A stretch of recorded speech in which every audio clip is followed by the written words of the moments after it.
Musim hujan memerlukan perhatian khusus karena dapat membawa berbagai penyakit seperti demam dan flu. Ketika berbicara tentang musim hujan, satu masalah umum yang dihadapi banyak orang adalah kesulitan mengeringkan pakaian yang dijemur. Selain itu, genangan air di jalan-jalan sering membuat sepatu menjadi basah dan lembab. Sebab itu, penting untuk mencari cara agar sepatu tetap bersih dan harum di tengah musim hujan.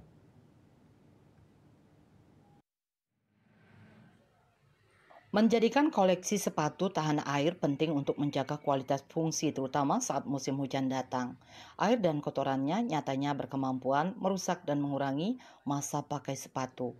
Namun dengan perawatan rutin yang tepat, niscaya koleksi sepatu akan jauh dari kerusakan dan tetap tampak baru untuk waktu yang lama. Debu dan kotoran dapat merusak permukaan sepatu jika tidak dibersihkan terlebih dahulu. Membersihkan sepatu secara berkala juga bermanfaat untuk mencegah kerusakan permanen yang dapat memangkas usia pakai sepatu. Untuk menjaga kebersihan sepatu dan mencegah timbulnya bau tidak sedap, langkah pertama yang dapat diambil adalah segera membersihkan sepatu yang basah. Proses mencuci sepatu bisa dilakukan dengan menggunakan sabun ringan yang tidak merusak bahan sepatu atau sabun khusus seperti sabun hijau agar keharuman dan kenyamanan tetap terjaga. Membersihkan bagian dalam sepatu memang bisa menjadi tugas yang menantang, karena tidak sepraktis membersihkan bagian luar sepatu. Oleh karena itu, banyak orang yang malas membersihkan bagian dalam sepatu dengan alasan bahwa proses ini terbilang lebih sulit. Ada trik sederhana yang bisa diterapkan, yaitu dengan menggunakan sikat atau spons cuci piring. Hal ini akan membuat proses pembersihan menjadi lebih efektif dan efisien. Ketika memasuki musim hujan, seringkali sinar matahari sulit untuk muncul, berbeda dengan musim kemarau yang cenderung lebih cerah.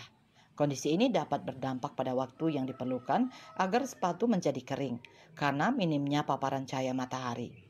Namun jangan khawatir karena ada beberapa cara tertentu yang dapat diterapkan untuk mempercepat proses pengeringan sepatu. Salah satu solusinya adalah dengan memanfaatkan hair dryer. Sebelum menggunakan hair dryer, disarankan untuk mengeringkan terlebih dahulu bagian luar sepatu dengan menggunakan kipas angin atau bagian pengering pada mesin cuci. Setiap jenis sepatu memiliki karakteristik bahan yang berbeda. Oleh karena itu, perawatan yang diperlukan juga akan sangat bervariasi. Eni Bali TV